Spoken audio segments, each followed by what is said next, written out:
1976 நாங்களெல்லாம் கைது செய்யப்பட்டு விசா சட்டத்தின் கீழ் கைது செய்யப்பட்டு ஓராண்டு காலம் சிறையில் இருந்தபோது அண்ணன் ஆற்காட்டார் அவர்களும் எங்களோடு இருந்தார்கள். சிட்டிபாபு அவர்கள் எந்த அளவுக்கு கொடுமைகளுக்கெல்லாம் ஆளாக்கப்பட்டார் என்பது உங்களுக்கெல்லாம் தெரியும். அவர் மறைவதற்கு என்ன காரணம் என்பதும் உங்களுக்கு புரியும். அது பற்றியெல்லாம் நான் இந்த மனவிழாமை பேச விரும்பல. ஆக அப்படிப்பட்ட கொடுமைகள் எல்லாம் சென்னை சிறைச்சாலையில் நடைபெற்றது.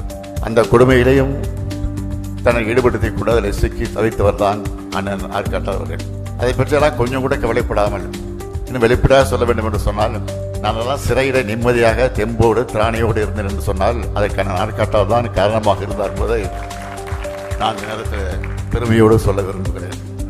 ஆக இன்றைக்கும் என்னுடைய கையில் விசா தழும்பு இருக்கிறது. அதேபோல் நான் ஆற்காட்டார் அவர்கள் இன்றைக்கும் ஒரு காது கேட்க முடியாத நிலை ஏற்பட்டிருக்கிறது. சிறையிடப்பட்ட அந்த கொடுமையை தாங்கிய காரணத்தால் தான் அந்த நிலைமைக்கு ஆளாக்கப்பட்டார். எனவே தான் தலைவர் கலைஞர் அவர்கள் அண்ணன் ஆற்காட்டார் அடிக்கடி சொல்லுகிறது, வைரம் வாய்ந்த ஒரு தொண்டன் அண்ணன் ஆற்காட்டார் என்று பல நேரங்களில் சொல்லியிருக்கிறார்.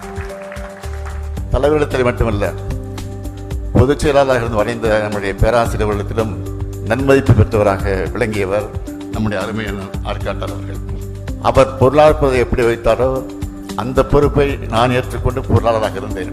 அந்த பொருளாளர் பதவியிலிருந்து இன்றைக்கு உங்களால் ஏற்றுக்கொண்டிருக்கக்கூடிய ஒரு தலைமை தொண்டனாக இந்த இயக்கத்துடைய தலைமை தொண்டன் சொன்னால் திராவிட முன்னேற்ற கழக தலைவராக இன்றைக்கு நான் பொறுப்பை ஏற்றிருக்கிறேன் என்று சொன்னால் அதெல்லாம் அவருடைய வழிகாட்டித்தான் என்பதை நேரத்தில் நான் பெருமையோடு சொல்ல விரும்புகிறேன். ஒரு மாநில கட்சி எப்படி இருக்க வேண்டும் என்பதற்கு எடுத்துக்காட்டாக நம்முடைய திராவிட முன்னேற்ற கழகம் வழங்கிக் கொண்டிருக்கிறது. ஒரு தேர்தல் தோல்விக்கே இன்றைக்கு பல கட்சிகள் காணாமல் போயிருக்கிறது.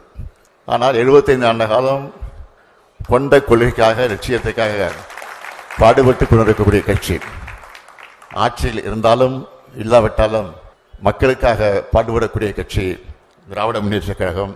அந்த திராவிட முன்னேற்ற கழகத்திலே தான் இன்றைக்கு இணைத்துக் கொண்டு இன்றைக்கு எத்தனையோ பேர் என்று கண்டு கொண்டிருக்கிறார்கள்.